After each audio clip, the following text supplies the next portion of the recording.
A palestra, então, é a consulta médica remota no pós-pandemia, com o Marcos Medonça, que é médico em família e comunidade, especialista em administração em saúde, trabalha em assistência clínica e no desenvolvimento de tecnologias digitais aplicadas à saúde, mestrando do Programa de Tecnologia da Informação e Gestão em Saúde na UFSPA, um dos autores do livro Consulta Remota, Fundamentos e Prática, e do Manual de Teleconsulta da Secretaria Municipal de Saúde de Porto Alegre. Atualmente faz também parte do time Health Excellence da Health Tech Alice.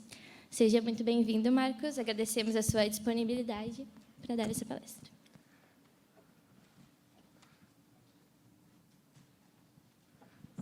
Opa. Então tá. Peraí, deixa eu... O celular está aqui.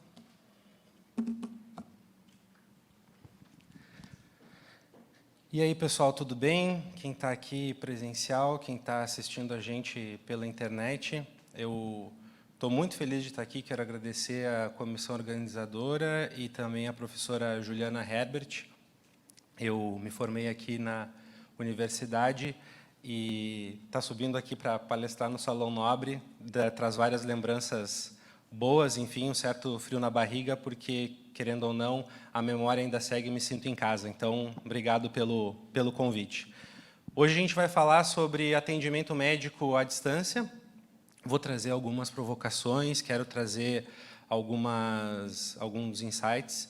Eu já percebia, porque estou acompanhando também o evento, que já foi falado sobre questões de legislação, sobre algumas fundamentações sobre o atendimento de saúde à distância. Então, quero tentar ir para outros pontos de análise junto com vocês aqui. Também quero apresentar alguns exemplos da minha experiência, né, daquilo que eu estou trabalhando, claro que o que já trabalhei, claro que existem outras frentes dentro do atendimento à distância que a gente pode discutir juntos também nas perguntas, mas aqueles exemplos em que eu tenho propriedade de exposição dos dados é os que eu vou mostrar como exemplos de atendimento, tá bom? Então, vamos lá. E esse aqui é o meu Instagram, se vocês quiserem me seguir, e quanto mais seguidores eu vejo, mais provocação eu tenho para atualizar o meu Instagram. É bem difícil fazer essa atualização profissional quando a gente trabalha bastante, tem 2 crianças pequenas, mas ao passo que elas estão crescendo, eu consigo encaixar um pouco melhor o tempo, inclusive, para estar aqui. Então, agradeço. Como eu disse para vocês, eu sou formado aqui, eu fiz residência de medicina de família no Hospital de Clínicas. Eu gostei tanto da residência que eu fiz um R3 em administração e saúde, e de lá, desde da minha formação na especialização, eu pude trabalhar no Serviço de Telesaúde do Rio Grande do Sul, então, Telesaúde, fiquei uns bons anos lá, trabalhando com regulação, consultoria e produção de conteúdo para a saúde digital. Tive a oportunidade, ainda pelo Telesaúde, de ser cedido para a Secretaria Estadual de Saúde, onde eu trabalhei alguns meses como coordenador da Política de Atenção Básica do Estado. Tive a oportunidade também de trabalhar num piloto de atenção primária dentro da saúde suplementar no Sistema Unimed, no Vale dos Sinos, onde a gente pilotou um modelo de atenção primária baseado em atendimento assíncrono, que eu vou mostrar para vocês mais no futuro. E hoje eu tenho, né, a felicidade de estar trabalhando na Health Tech mais significativa do ponto de vista de gestão e atenção primária no país, que é a Alice, que fica em São Paulo, e também, né, dividindo o meu tempo trabalhando no meu projeto de mestrado que eu estou fazendo aqui na universidade, também junto com a professora Juliana. Eu não tenho nenhum vínculo com empresa de equipamento, indústria farmacêutica, enfim, tudo que está aqui no slide é o meu passado e o que eu sou hoje. Então, só para deixar claro o meu conflito, caso vocês possam entender que eu esteja vendendo algum peixe, enfim. Para começar, eu quero trazer algumas reflexões iniciais, né, para a gente pensar. A primeira delas, e assim, fiquem com essas frases na cabeça, porque elas, né, mediam muito a discussão que a gente vai fazer. A primeira é: sempre que alguém julgar a tecnologia com preconceito, eu sei mais sobre a pessoa que fala do que sobre a tecnologia. A gente precisa de bons gestores de saúde para aproximar mais o SUS das tecnologias, e isso obrigatoriamente se faz com boa gestão, né, obrigatoriamente, e separar o digital do presencial pode ser um erro de gestão. Então, vamos lá. Vocês todos sabem esse conceito até melhor do que eu, então tem algumas coisas dentro da área de tecnologia, de desenvolvimento de software, que eu estou aprendendo, né? Então, vou pedir o perdão de vocês aí caso eu cometa alguns deslizes, porque minha área, enfim, é medicina, eu sou médico, né? Me formei para atender pessoas e a gente está num momento de transição, mas quando a gente pensa no conceito de tecnologia, é um conjunto de conhecimentos que dão ao ser humano a possibilidade de fazer modificações para que a vida do homem seja mais cômoda no contexto, né? No contexto em que está inserido. Às vezes a gente tem boas intenções, mas a tecnologia não dá muito certo, que é, por exemplo, essa tentativa de desenvolver um andador para uma criança pequena, né? A gente quer que a criança se desenvolva, né? O ser humano ele tem essa capacidade inata, né, de trabalhar com a natureza e pensar coisas, mas, né, não deu muito certo. Tem algumas tecnologias que elas foram bem pensadas, elas são muito boas, mas nasceram na hora errada, que é, por exemplo, o primeiro protótipo de um headset com nosso fone de ouvido, né? Ele tem uma boa intenção, a gente sabe que no futuro, né, ia ser uma coisa muito legal, mas na hora não deu, né? Faltou mais tecnologia e hoje a gente só coloca um plug Bluetooth e está resolvida a nossa vida. Para falar de saúde digital, eu sempre brinco assim, é muito fácil e também muito difícil, porque a gente está num momento em que a gente está no meio do furacão. O que eu estou querendo dizer? Que é tudo muito novo no Brasil. A pandemia ela acelerou possibilidades legais, né, regulamentadas de atendimento médico e paciente que outros países já faziam há alguns anos, e as coisas andaram numa velocidade muito rápida aqui dentro. Mas, indo um pouquinho mais além, a gente está num momento de transição tecnológica que a gente não consegue dizer com precisão, e eu não sei quando que a gente vai conseguir falar isso com propriedade. Então, a gente não tem essa noção, ainda não sabemos como lidar com a velocidade tecnológica, como os novos devices, principalmente o telefone celular, está impactando no nosso sono, no nosso aprendizado, nas nossas relações pessoais, nas relações de trabalho. A gente não sabe, a gente está vivendo isso agora, né? A maioria de nós, e aqui eu digo, eu propriamente dito, tenho 36 anos, eu sou um imigrante digital. Quando eu tinha 10 anos, 11 anos, né, eu não tinha telefone celular, a gente não tinha conexão com internet rápida na família, e que se precisava comprar um computador, era caríssimo. E aí vocês já sabem aqueles memes, né, do móvel gigante no meio do quarto, cheio de gavetas e coisas para colocar o computador. Hoje, aquelas pessoas que têm que são crianças que já mexem com os aparelhos, por exemplo, as minhas filhas, né, e as crianças que a gente vê, elas são nativas digitais. Elas vão já ter o seu pensamento, e é isso que a gente acredita do ponto de vista da teoria, né, facilidade para mexer e, enfim, ter uma ideia diferente do ponto de vista da tecnologia. Mas eu pergunto, o device ele vai estimular a pessoa a pensar em meios tech-driven em software, ou simplesmente vai deixar dela fazer um esforço de pensamento para algumas atividades, né?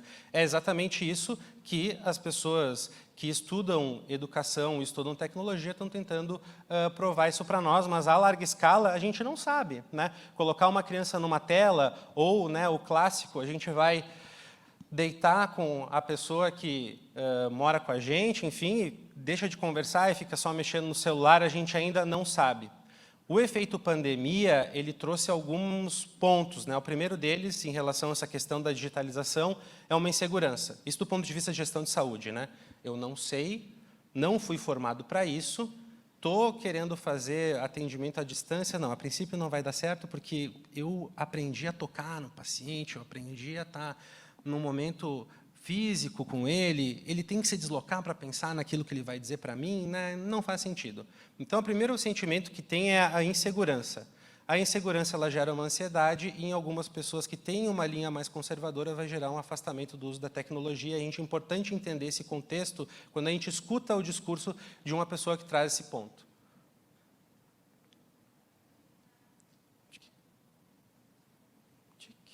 Próximo. Peraí. Problemas... Será que é a pilha do meu que acabou? Não. Não está passando o meu. Tem como passar aí? Tranquilo. Olha para vocês, eu juro que eu estou apertando. Aí, foi. Obrigado. Não sei qual era, se eu tinha que estar mais perto ou não. Mas é isso, né, gente? Assim como o raciocínio assim como as novas empresas de software estão derrubando o mercado, né? Eu posso pedir um transporte pelo aplicativo, eu posso pedir comida pelo aplicativo, eu conheço pessoas novas e marco encontros pelo aplicativo e outras cositas mais. Por que eu não posso ser atendido por um médico, um profissional de saúde qualificado, né? E isso gera tensão. Um outro ponto que eu quero trazer para vocês, esse aqui é um desenho já... não está datado, né? Mas algumas coisas sim, mas são os Jetsons, um desenho estadunidense que já traz, né, situações futurísticas, assim, né? Mas e já se tinha uma ideia, né, de ser atendido à distância.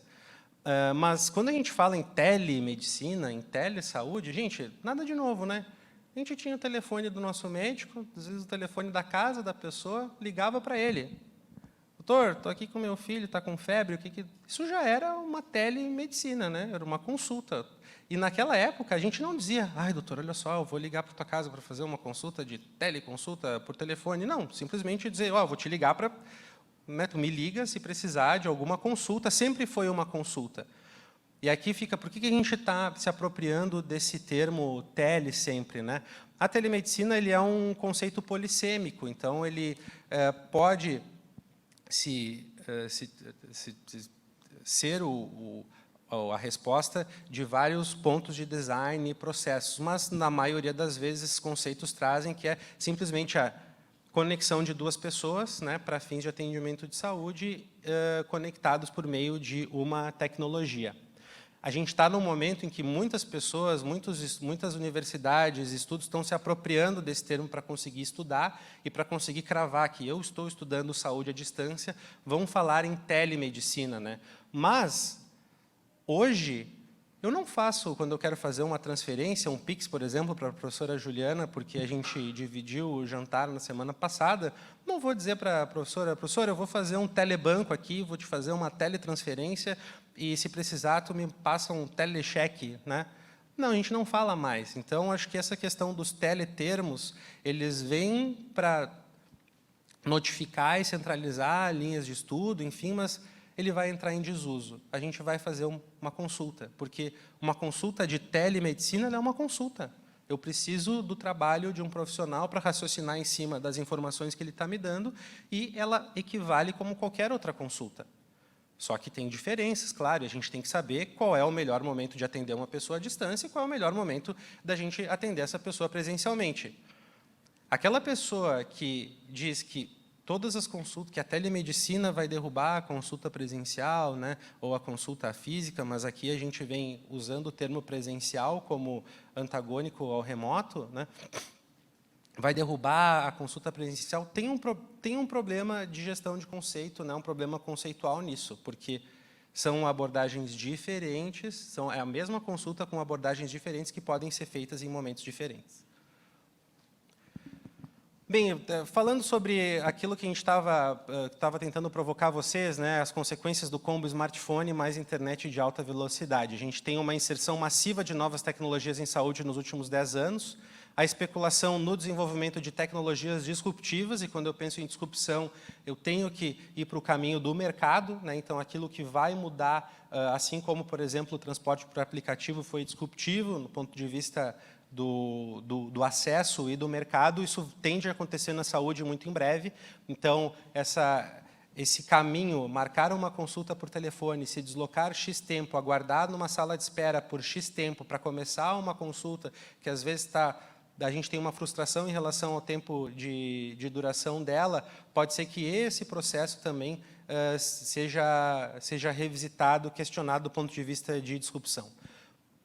Mercado privado no volante das iniciativas em inovação, desconexo com a velocidade tecnológica nos serviços públicos, e aqui é onde anda o dinheiro, né, pessoal? A gente tem que ser sincero, né? Hoje, o setor privado, os investimentos, eles têm uma velocidade muito maior de ação e de teste, e quando eu falo que a gente precisa de bons gestores no sistema público, é exatamente para que a gente consiga trazer recursos e a gente utilizar do desenvolvimento tecnológico que a gente tem nas universidades para conseguir trazer soluções para diminuir as inequidades, né? Porque a gente também sabe que a desigualdade ela tem olhares diferentes, né, dos dois lados. O envelhecimento populacional mais o crescimento desenfreado da natalidade médica, mais a mudança rápida do padrão de consumo da população, gera necessidade de inovação. O que eu estou querendo dizer? A gente está começando a ficar cada vez mais velhinho, a gente está vivendo mais, isso é uma coisa super boa. A gente vem aumentando o número de médicos no país para conseguir suprir a demanda. A gente tem vários, nem quero entrar nessa discussão, né, de gestão e alocamento desses profissionais, né, enfim, questão de formação, mas a gente vem aumentando o número de profissionais e a gente espera que o acesso à saúde melhore com isso, com a mudança rápida no consumo, leia-se, né, telefone celular e internet. Então, antes da pandemia, lá em 2019, já se tinha, né, a Cláudia Colucci, enfim, né, uma das principais jornalistas de saúde hoje no país, trazendo, né, que, apesar das críticas, a telemedicina já é realidade no país e deve se expandir, e realmente ela acertou.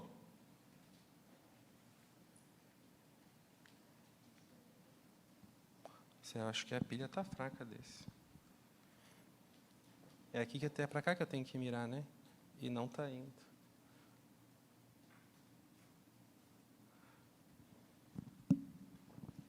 Só um pouquinho. Vê se eu abro aqui, né?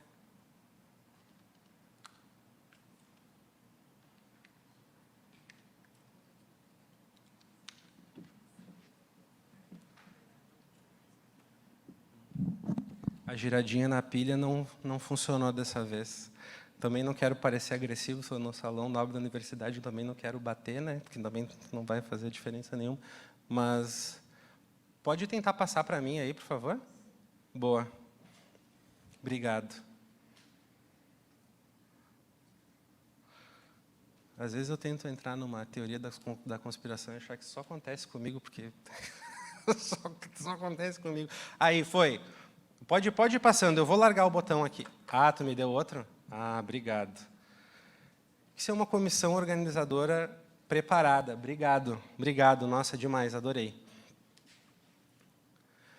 Então, essas notícias vêm indo, e aqui eu quero trazer exemplos no sistema público, né? O primeiro deles é algumas unidades básicas, principalmente aquelas ligadas ao hospital-escola, tipo hospital de clínicas, que já vinham fazendo teleagendamento, telemonitoramento, né? Hoje a gente tem um dos maiores serviços referências de saúde à distância e monitoramento do país, que é o Telesaúde da URGS, onde tem um serviço dentro do hospital que a pessoa ganha alta e ela tem um monitoramento, a consulta é na sua casa para saber se está tudo bem, se ela pode continuar em casa, se ela tem que ir para o hospital. Tem todo um sistema de consultoria, se eu tenho uma dúvida e estou num posto de saúde, eu ligo para um especialista que está à disposição para tirar a dúvida para mim no telefone também, né? Então, são situações que já estão bem definidas. Em relação a essa questão da adaptação à tecnologia, tem um estudo de 2015 da Cello Health Insight mostrando que o Brasil é um dos países que mais tem aptidão à tecnologia do ponto de vista da saúde, menos conservador nesse sentido, né? Enquanto outros países têm, como, por exemplo, a China com 85%, a Itália 73%, a França 73%, o Brasil, então, a partir de uma pesquisa que foi feita, é o país que mais usam o smartphone para fins de acesso à saúde ou atendimento a pacientes. E, em relação ao WhatsApp, né, que é o outro grande disruptor do ponto de vista de comunicação, né, 87% dos médicos brasileiros diriam que, né, reportam já usavam antes da pandemia o WhatsApp para se comunicar com os seus pacientes, em comparação a 50% na China, por exemplo, né? Então, são resultados da pesquisa. isso se transformou numa resolução do CFM do tipo, estava todo mundo usando. O que a gente vai fazer para regulamentar isso? Então, em 2017, o Conselho Federal de Medicina permitiu o uso do WhatsApp de plataformas similares para comunicação entre médico e paciente, assim como caráter de consultoria, em caráter privativo, né? E assim as coisas foram se expandindo. Aqui tem uma pesquisa da Associação Paulista de Medicina, tem o viés que essa pesquisa foi feita num congresso de tecnologia também, mas mostrando que a maioria dos médicos era favorável à utilização de ferramentas e mensagens instantâneas e o uso da tecnologia de um jeito bem brasileiro assim de ser, né, que nós gostamos de nos comunicar e nós somos muito adaptos, né, à tecnologia. E aí a gente vem para um caminho, a gente entende como funciona a nossa cultura, a gente busca a regulamentação disso e a gente vai fazer acontecer, ou a gente entra num caminho tortuoso de brigas, discussões, polêmicas e polarizações. É óbvio que todos somos brasileiros aqui e a gente sabe que esse foi o caminho escolhido, né?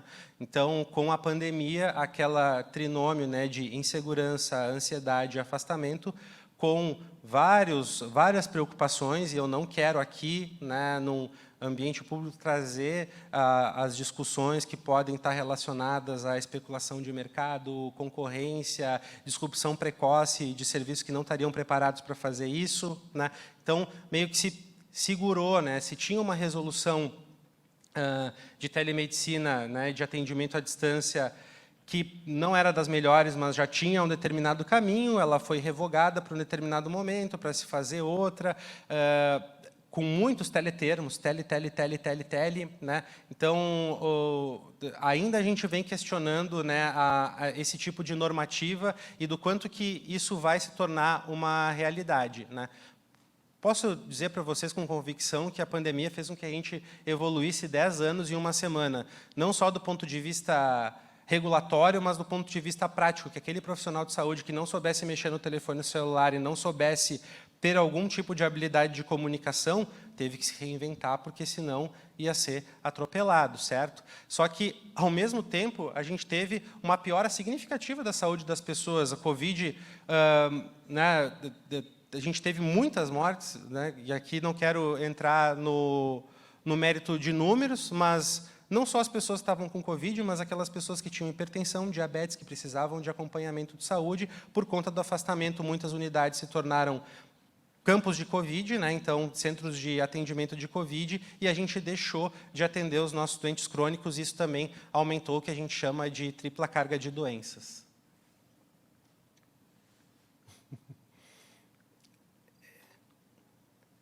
É a minha mão que dá choque. Aí foi. Então, qual é a crítica, né? A gente tem expertise no atendimento presencial, entretanto, erroneamente, a gente conclui que o processo do atendimento pode ser trivial, no sentido de que, não, beleza, vamos criar centros de telemedicina, vamos criar cabines, vamos criar uma sala de atendimento virtual onde eu coloco a outra pessoa do outro lado e pronto, a pessoa está atendida, né? Que legal se fosse fácil desse jeito, né? Mas a gente sabe que não é.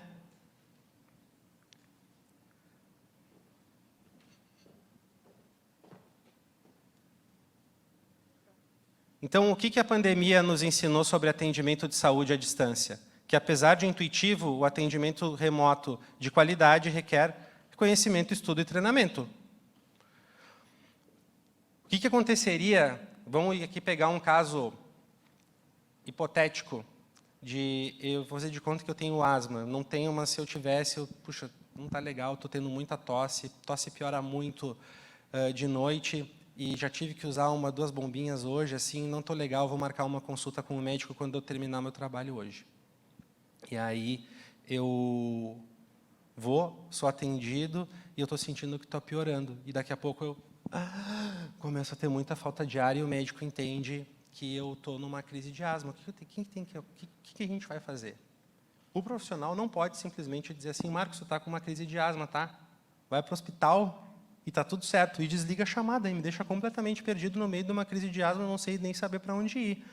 Esse é o exemplo mais caricato, vamos dizer assim, de que atender uma pessoa à distância não é simplesmente colocar uma outra pessoa com a internet do outro lado da tela. Eu tenho que ter uma logística porque existem responsabilidades. Se eu me disponho a atender uma pessoa, eu preciso ter uma logística, um design centrado na pessoa e me responsabilizar da jornada dela do início até o final da resolução do seu problema. Então, se o meu médico, a minha médica, está vendo que eu estou numa crise de asma, ele vai parar tudo, ele vai ver qual é a minha localização, se eu tenho um contato de emergência, vai ver qual é o hospital mais próximo, qual é o tipo de acesso que eu tenho a serviço de saúde, e ele vai garantir o meu deslocamento, ou vai chamar uma ambulância, ou vai, né, me auxiliar a ter esse transporte, mas saber, tu vai para lá, eu vou mandar uma carta para o profissional que está lá, ele está te esperando e está tudo certo. Né? Então, e ter um design centrado na pessoa para todas as situações é trabalhar com responsabilidade, não é simplesmente sair atendendo. Né? Porque o que caracteriza um atendimento de saúde à distância? E aqui, mais uma vez, né, não sou eu, não são todas as pessoas que estão trabalhando com telemedicina, entre aspas, né, hoje. Já pessoas que já vêm estudando o acesso remoto à saúde há bastante tempo. Não há diferença. Toda orientação de saúde ela é considerada consulta. Ah, não, eu estou só fazendo uma teletriagem. Ah, não, eu só estou fazendo aqui uma teleorientação. No momento em que eu digo para uma pessoa, você deve tomar água, eu estou dando uma orientação de saúde, e aquele momento é um momento de consulta, porque eu, como médico, estou dando uma orientação para a pessoa. Então, o profissional de saúde ele tem autonomia e responsabilidade legal para atender e responder ao paciente a qualquer momento, porque não há diferença. Há interação, há consulta, ponto. Quais são os objetivos? E aqui é o grande tema, né, do livro que a gente desenvolveu, e aqui eu digo a gente, né, parece que eu estou fazendo um jabá de primeiro autor, mas sou um dos colaboradores do grupo do professor Carlos Aita Schmitz, da URGS, e dos professores do Telesaúde RS, que é o Consulta Remota Fundamentos e Prática, que é a primeira publicação nacional em saúde remota, né, e isso está aberto para qualquer profissional de saúde, não é um livro de medicina, é um livro de saúde geral, e que tem 3 grandes objetivos. O primeiro deles é determinar se há indicação de atendimento presencial. Então, se essa pessoa precisa de uma emergência, se essa pessoa precisa ser avaliada ou protegida, pensando numa questão de sofrimento psíquico, né, estou numa situação em que eu estou completamente fora de si, fora de juízo, eu estou num quadro de psicose aguda. Vai ser muito difícil manejar essa psicose sem medicação ou sem a proteção dessa pessoa física no ambiente presencial. Vou precisar fazer essa conversão. E aqui esse é o termo que a gente designa para mudar a mídia ou mudar a localização ou o espaço de atendimento, né? Converter o atendimento, que é o segundo ponto. Né? Se é necessário conversão do atendimento, encaminhar o paciente para o local, o horário e qual profissional de saúde ele está atendendo. E aqui a gente está reforçando a responsabilidade do profissional na jornada dessa pessoa do início até a finalização. Pode ser que eu não seja o médico ou profissional de saúde fim desse atendimento? Pode, mas eu estou passando o bastão de forma responsável. E a terceira, realizar um atendimento satisfatório e resolutivo, tanto para o usuário quanto para o profissional de saúde, porque tem que ser um atendimento legal, a pessoa tem que ter uma boa experiência do paciente, do usuário. Né? Não dá para simplesmente fazer um atendimento de 5 minutos, não, está vivo, está respirando, tchau. A pessoa tem que querer, né, utilizar o atendimento novamente. Quais são as principais diferenças, então? E aqui a gente traz uma interseção, né, para mostrar que uma coisa não substitui a outra em todas as situações. Outros recursos ganham destaque na consulta à distância. A primeira delas, a entonação de voz, a expressão facial e o tempo de escuta. Porque, como a minha visibilidade está limitada, porque eu não estou vendo o profissional, como vocês podem ver ali na foto do exemplo, de corpo todo, pode haver problema de comunicação na própria conexão, eu vou precisar me comunicar melhor, ter o meu discurso melhor, quem sabe até usar gestos para que a pessoa possa ver. Eu não posso ficar congelado, né? Porque às vezes numa sessão de terapia o profissional está bem congeladinho assim, e eu sei que está tudo bem, eu estou falando. Mas agora no digital, se a pessoa está congelada, o que a gente pensa? Que travou a conexão, né? Aí a gente vai dizer assim, Marcos, está tudo bem? Não, está tudo bem, estou prestando atenção. Não, porque congelou aqui, aí eu achei que fosse da conexão. Isso tem que ser levado em consideração, porque essa pausa rompe o raciocínio, pode romper uma linha de vínculo que possa estar sendo estabelecida ali. E o profissional tem que ter conhecimento disso. Né? Tem uma necessidade maior de foco, com uma distração aumentada por parte dos dois, médicos e pacientes. Né? Por quê? Porque no momento que eu estou fazendo uma vídeo com o médico, eu não estou imerso, né? Claro que pode ser que isso aconteça no futuro, que a gente entre num ambiente totalmente imersivo, mas até lá eu estou com a tela com a câmera ligada e a minha esposa está caminhando no corredor, tem a minha filha que está chorando, eu recebi uma mensagem no WhatsApp, eu tenho que... Ou eu vou ter que fazer o que se recomenda, né, que é desligar tudo e ficar imersivo naquele ambiente, ou eu vou ter a ação, a minha atenção dividida entre várias coisas, eu vou cansar. E a minha margem de erro vai ser maior, porque eu tenho um potencial de desatenção maior, eu tenho que me dar conta disso. Terceiro, um maior nível de exigência por parte do paciente em relação à resolução versus tempo, que é o que eu chamo de smartphonização da medicina, no sentido de que... E aqui, gente, uma linha teórica, né, de pensamento. Eu peço transporte por aplicativo, chega em 4 minutos. Eu peço comida, chega em 15 minutos. Né?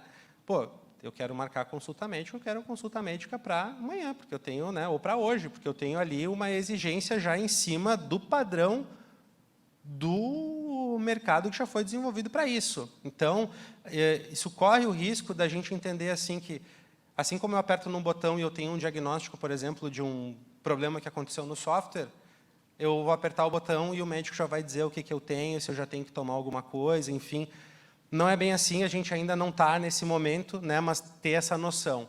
E a ausência do fator transporte, a preparação e a ambiência clínica. Eu não tenho ambiência, eu não tenho um ambiente imersivo. Vão ter situações em que a pessoa está bem, mas, poxa, essa pessoa vai precisar de um ambiente imersivo para ter atenção plena em mim e a gente conversar, ou numa sessão de terapia para quem é psicólogo, ou numa própria consulta, enfim, de enfermagem para fazer a avaliação um pouquinho maior, né? Eu vou precisar converter esse atendimento. Há uma urgência? Não, mas eu vou tirar o melhor dessa pessoa se eu fizer essa conversão. E esse traquejo, digo assim, essa experiência de saber quando que eu tenho que ficar no chat, mudar para uma ligação, mudar para uma vídeo, ou converter para o presencial, é uma experiência, né, uma formação que esse profissional de saúde tem que ter para entender essas nuances de cada espaço. Pode passar para mim? As gurias estão preparadas no gatilho. Quando a gente não pode atender à distância, né? Obrigado. Quando tem sinal de gravidade ou emergência, quando o paciente não consegue fazer o uso da tecnologia de forma adequada, então, poxa, está travando a conexão, não conseguindo ver ele, converto, vou marcar a consulta num outro momento e, se tiver uma gravidade, vou passar para uma, né, eu vou tentar trazer ele para perto de mim. Esse é o grande problema da gente atender pessoas muito longe, né? Já atendi pessoas que estão fora do Rio Grande do Sul, mas eu tenho que ter um design preciso para isso. Se eu atender essa pessoa, ela está urgente, para onde que eu vou encaminhar ela? Eu tenho que ter isso preparado antes de me dispor a atender essa pessoa. Né? Conexão insuficiente, enfim, por quê? Porque quando a gente orienta para a pessoa e eu dou perspectiva para ela, do tipo, a consulta vai acontecer assim, vai ter tanto tempo, eu vou fazer A, B, C. A pessoa está preparada, não tem frustração. Ela está sabendo o que pode acontecer de bem ou de mal, do ponto de vista do processo. Com plano de contingência em situações de emergência, mais coordenação do cuidado conectada, um fluxo de transferência com prescrição responsável e monitoramento integrado, aí sim a gente tem a telesaúde responsável, né? Quando a gente pensa em todo esse processo de jornada. Então, quando a gente critica que, né, tem vários bordões, o WhatsApp não é telemedicina, né, atendimento de Zoom não é telemedicina, é pensando nesse design aqui, né, que é para além do atendimento, e é assim pensando na gestão. Pode passar o próximo? Então, quero trazer alguns exemplos para fechar. Então, o primeiro deles, assim que saiu na pandemia, dentro da saúde suplementar, o sistema Unimed montou um serviço de atendimento para a Covid-19 com uma base presencial, onde esses médicos faziam um atendimento para as pessoas que tinham sinais e sintomas respiratórios. Os principais desfechos era ou a gente resolvia o problema à distância, ou a gente monitorava ou convertia para o presencial e voilá. Do período de abril de 20 a julho de 2021, foram atendidos 6.110 pessoas com uma resolutividade de 97%. 97%, não é nem 50%, nem 60%. Né? A grande maioria das pessoas com sintomas respiratórios tiveram o seu problema resolvido numa consulta à distância. Né? Esse dado foi publicado no Congresso Brasileiro de Medicina de Família, com uma média aí num score de C7, né, entre 4 e 4 para o moderador e para o atendimento médico e 4,2 para a plataforma, 24% das pessoas, dos atendimentos que responderam à pesquisa. Mas, poxa, para sinal e sintoma respiratório, a consulta remota, ela funciona bem, certo? Porque a gente consegue ter dispositivos para conseguir fazer a avaliação. Se tem uma experiência dentro da saúde suplementar também que eu fiz presente no uso do WhatsApp para atenção primária, para fazer gestão de carteira e avaliação de sinais e sintomas, né, onde eu tinha em torno de 800 pacientes respondendo diretamente para mim um WhatsApp num serviço aí, APS Gatekeeper, onde a gente, antes de atender a pessoa, a gente mandava um disclaimer para dizer para ele quais situações ela não deveria mandar mensagem para a gente e simplesmente procurar um atendimento presencial ou ter, né, a noção do quanto vai ser o SLA, o tempo de resposta, né, do profissional, porque quando a gente antecipa, a gente evita a frustração. Quando a gente evita a frustração, a gente está fazendo uma educação do paciente dentro da tecnologia e do serviço que é disponível, que é o estabelecimento do contrato, né? Em 2020, ainda com a pandemia, a Secretaria Municipal de Saúde de Porto Alegre, ela incentivou os profissionais médicos que fizessem atendimentos à consulta e a gente ajudou a montar esse manual, né, trazendo todos esses pontos de discussão, de design, para que pudessem ser feitos. Infelizmente, não evoluiu da forma com que a gente esperava, por N motivos, e a Secretaria Estadual de Saúde lançou, a partir desse manual e do livro da consulta remota e outras referências, um guia orientador de consulta à distância e orientamento para atenção primária em 21. Como eu disse para vocês, a URGS, né, junto ao Telesaúde RS, tem esse sistema de ambulatório digital, né, que atende essas pessoas, né, no momento pós-alta, que está aqui, né, principalmente para os respiratórios crônicos, e é um serviço maravilhoso, porque, poxa, eu ganho alta e eu tenho esse monitoramento na minha casa. Como que funcionava antes? Já tinha que fazer agendinha com a van, né, para voltar para Porto Alegre para fazer as consultas de novo, né? Mais um dia que eu acordo às 3h30 da manhã para conseguir estar às 4 e pouco, 5 horas na van, para ir para o médico fazer uma avaliação que poderia ser feita com qualidade à distância. Pensando em visibilidade, e aqui eu nem vou entrar na questão do dado, provavelmente vocês já estão falando sobre isso, né? Mas a pessoa deve ser dona dos seus dados e a pessoa deve saber o que a outra pessoa escreve sobre ela, né? Então, hoje, o Meu Clínicas, que é o aplicativo, ele começa a dar sinais de que a pessoa vai ter um banco para receber as suas receitas, os seus resultados dos exames e, por que não, no futuro, os seus próprios registros em tempo real, integrado em outros sistemas, né? Em 2021, nessa mesma linha, né, o Hospital Mãe de Deus traz um aplicativo também para agendamento, avaliação de histórico, então a pessoa não precisa ficar carregando pastas e pastas, ela simplesmente vai mostrar o celular profissional, se é que ele já não está checando essas informações. Tem algumas empresas, né, internacionais, por exemplo, essa de seguro, que ela trabalha com um score de saúde e ela dá benefícios se você faz exames e você atinge metas de passo, por exemplo, ou de peso. Então, a pessoa ganha, aqui a gente está estimulando as pessoas a serem saudáveis pelo momento. Tem o próprio exemplo da Alice, que é a primeira gestora de saúde no Brasil que trabalha numa base de teleenfermagem clínica, que também tem score de saúde, e todos os atendimentos iniciais são assíncronos 24/7. Então, se a pessoa está com uma dor às 3 horas da manhã, ela vai mandar uma mensagem e vai ter um profissional de saúde prontamente para fazer a avaliação inicial, e se for a necessidade de conversão ou de transferência, vai ser feito, e isso aumenta muito o acesso, né?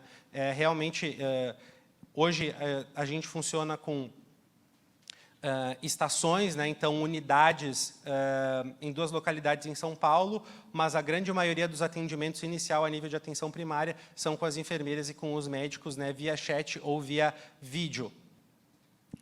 Aqui, estou trazendo exemplos, né? 2016, que é o Way da Health, se vocês já não brincaram, mexeram, né, podem baixar o aplicativo, que é um algoritmo utilizando inteligência artificial, onde a pessoa faz uma anamnese com esse robô e ele vai dar para a gente quais que são os principais diagnósticos para suspeitas daquilo que ele está sentindo.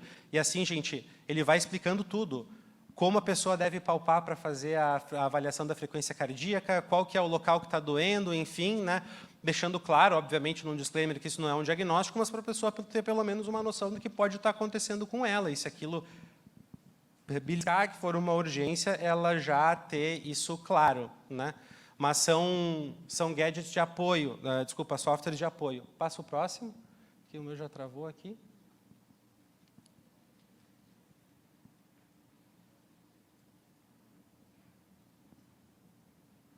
Travou mesmo.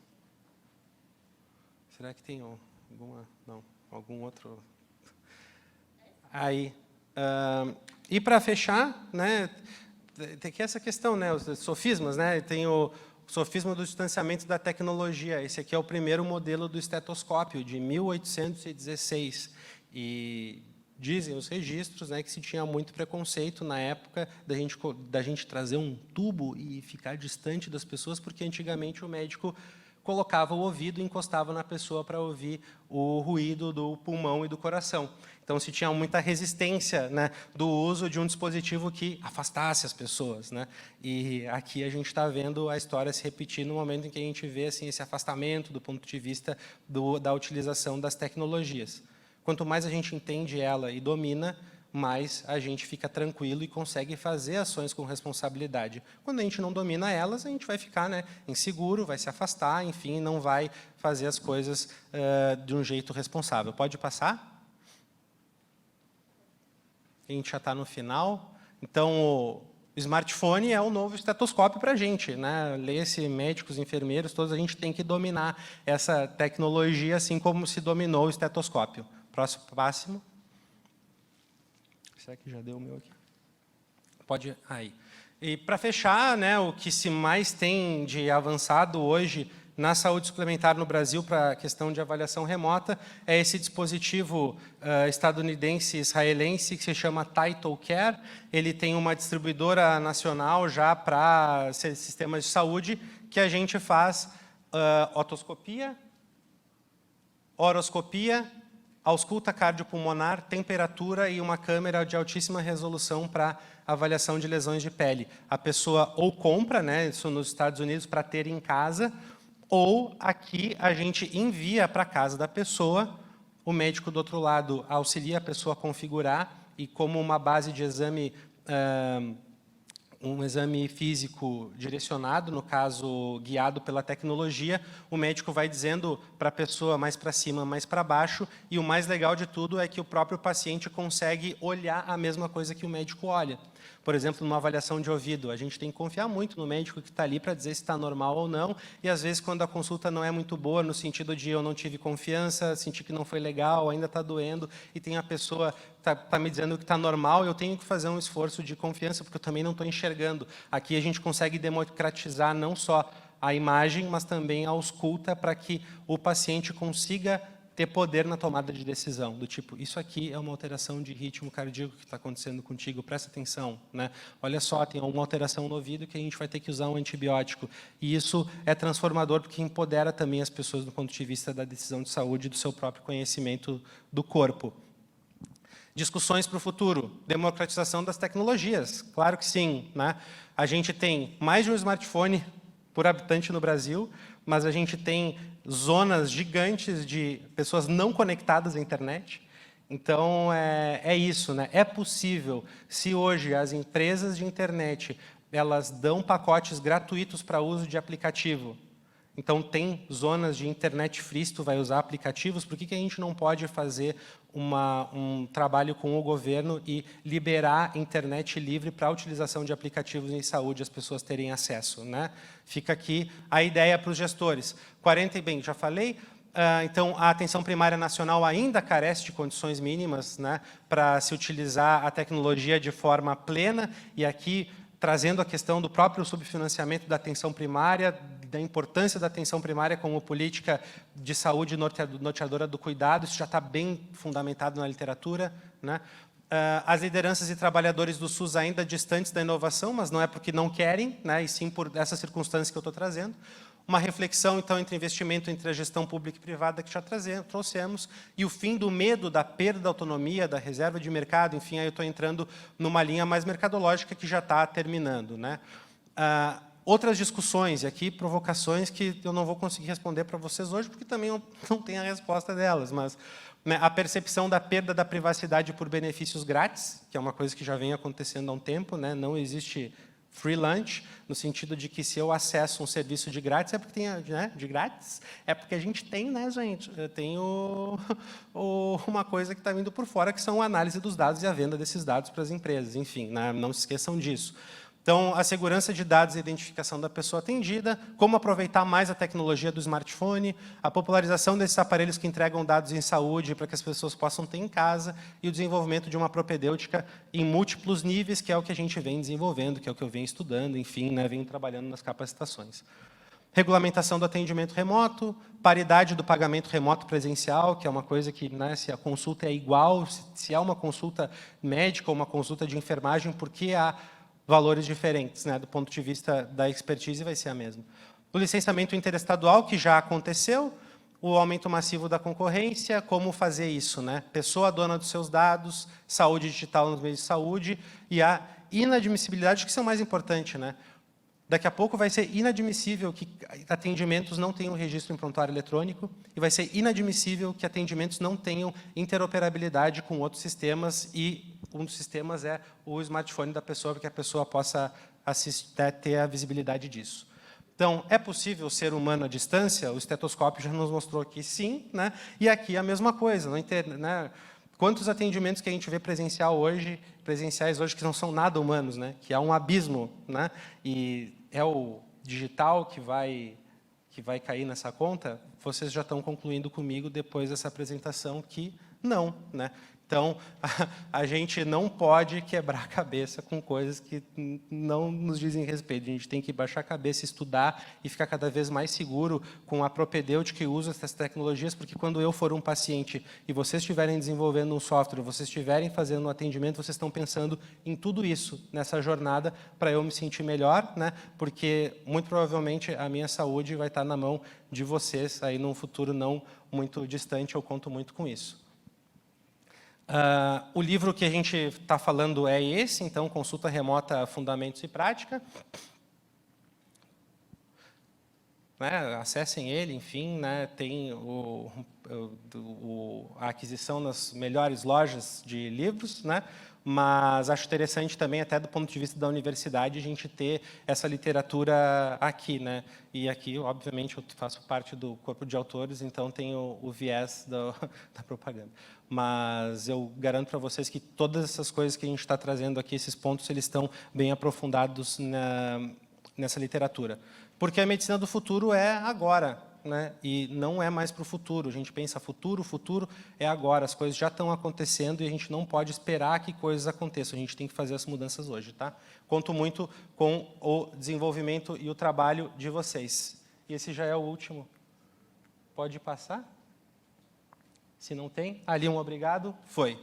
Obrigado, tá, gente? Estou bem feliz aqui com o convite, estou lisonjeado, acabei de dar uma aula no Salão Nobre da Universidade, então, com certeza, hoje eu vou dormir bem feliz em casa hoje. Então, até a próxima, fico à disposição, qualquer coisa me perguntem lá no Instagram.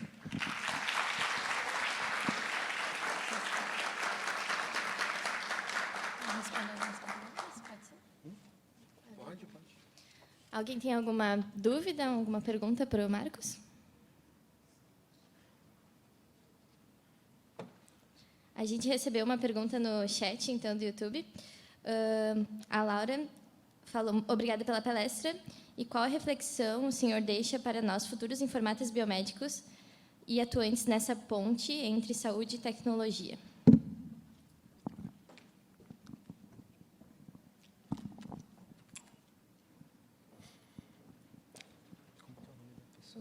Laura, obrigado pela pergunta.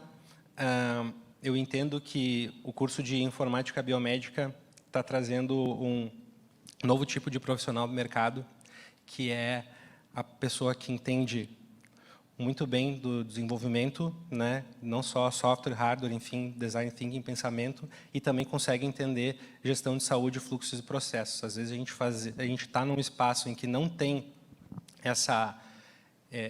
esse agente, né, essa pessoa, às vezes vai demorar muito mais para a gente conseguir ter um desfecho e um pensamento. Então, a reflexão que eu faço, né, para quem está fazendo o curso é: não deixe de pensar na experiência da pessoa, na jornada da pessoa, né, e naquilo que a pessoa precisa. Se faz bem para a pessoa, vai fazer bem para a sociedade, vai fazer bem para os projetos, né, pensando sempre na diminuição das desigualdades.